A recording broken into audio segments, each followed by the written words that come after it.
Imagine a world with no engines, no electricity and no modern tools. Yet people could harvest thousands of fish in a single night. Not by luck, but by engineered systems so effective they fed entire communities while people slept. Medieval societies built biological machines, environmental traps that turned rivers and tides into living food factories. No batteries, no maintenance, just intelligence and design. These weren't primitive methods. They were scalable, sustainable, and often more reliable than modern fishing. Born from a deep relationship with nature, these systems were living monuments to human ingenuity. Let's dive into the real knowledge behind these forgotten marvels. Medieval weirs were more than traps. They were underwater cities of timber and stone, guiding fish into collection zones. Builders mapped migration routes and tidal patterns, redirecting fish with precision. Weirs stretched across estuaries, their arms funneling entire shoals into inescapable chambers. Fish followed barriers into heart-shaped enclosures with non-return entrances, easy in, nearly impossible out. These structures worked automatically, day and night, powered by the tides. Communities built and maintained them together, repairing and weaving before migration seasons. A single tide could fill the capture pound with enough fish to feed a village for months. The remains of these monumental systems still haunt tidal flats today. This was environmental engineering on a grand scale. Food production, not just fishing. The weir was a living system, woven into the landscape and the community. Nightfall gave medieval fishermen the edge. They turned darkness into a tool. Torch spearing used fish biology. Bright light disoriented fish, freezing them in place.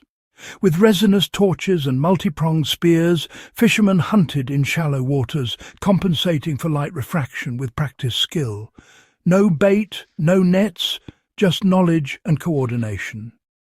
Teams glided silently, one poling the boat, another holding the torch, a third striking with the spear.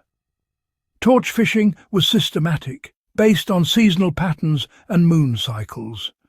On moonless nights, torches were most effective. Fishermen knew where fish would gather. This was planned, efficient harvesting, not random hunting. Communities organized routes and roles, turning the night into a time of abundance. It was structured food production, not sport. The darkness became a stage for ingenuity and survival. Medieval fishing gear was cultivated, not manufactured. Willow traps were grown, harvested, and woven into efficient fish capture systems. Managed willow beds supplied the raw material. Traps used funnel entrances that let fish in but made escape nearly impossible. Placement was strategic. Traps set in current lines and migration paths, often with guide fences to funnel fish. Once set, traps worked passively, checked once or twice a day. Damaged baskets were patched with fresh willow, old ones biodegraded, replaced from the next harvest. No external materials, no factories, just local plants and skill. The ecosystem supplied everything: willow for structure, stones for weight, plants for rope. This closed-loop system was sustainable and resilient. Knowledge, not supply chains, ensured survival. If a storm destroyed a trap, the skill to rebuild remained. True independence was rooted in the land and the people's hands. Medieval long-line fishing automated the tides into food systems. Massive ropes with hundreds of baited hooks stretched across tidal flats, powered by the moon. As the tide rose, lines submerged, fish fed naturally, becoming hooked. When the tide fell, fishermen simply walked out to collect the catch. No boats needed, no dangerous open water, just the rhythm of the ocean. Twice daily, the system harvested itself, as reliable as the sun and moon. Communities managed networks of lines, sharing the catch and the work. No fuel, no constant monitoring, just robust anchored lines. Even storms couldn't stop the harvest. The system waited for calm. This was system management, not fishing effort. The ocean did the work. People reaped the bounty. It was a food economy built on natural automation. The most advanced technique? Plant-based fish stunning. Medieval biotechnology. Communities identified plants with natural fish toxins like black walnut and horse chestnut. They processed these plants, releasing compounds that stunned fish without killing them. Pools were dammed, plant material added, and fish floated to the surface, temporarily incapacitated. Whole communities could gather the fish by hand. No nets, no danger. After harvest, dams were removed, toxins diluted, and the ecosystem quickly recovered. The process required precise knowledge. Too little had no effect, too much could harm the river. This was chemistry without labs, biotechnology without industry. Knowledge was passed down, not written in books, but held in memory and ritual. It was a powerful, carefully controlled tool. The river was their laboratory, the plants their reagents. This was the apex of integrating human ingenuity with nature's hidden properties.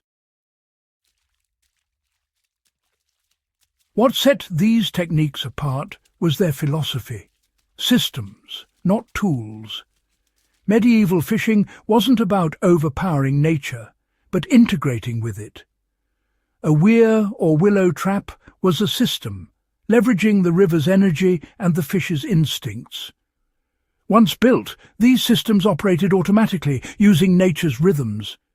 It was algorithmic thinking. If fish swims here, guide it. If tide rises, allow entry. If tide falls, prevent exit. Modern fishing depends on fragile supply chains and complex tech. Medieval systems depended on local knowledge and ecosystem integration. If a storm destroyed a weir, the skill and materials to rebuild were always at hand. These systems were anti-fragile, resilient by design. They weren't survival tricks, but food economies that sustained populations for centuries. The lesson: technological advancement isn't always about complexity. Sometimes the most advanced solution is the one in harmony with the world. These systems remind us, resilience comes from design, not dependence. This is the forgotten intelligence of survival history. Our ancestors weren't primitive. They were master observers, engineers, and systems thinkers. Their knowledge created resilient, sustainable food economies by working with nature. This forgotten intelligence holds lessons for our own uncertain times. Sometimes the most sophisticated technology is the simplest, built from local materials and natural cycles. If this opened your eyes, subscribe to Warcraft Survival and share your favourite medieval system in the comments. Forgotten knowledge isn't dead, it's waiting to be rediscovered.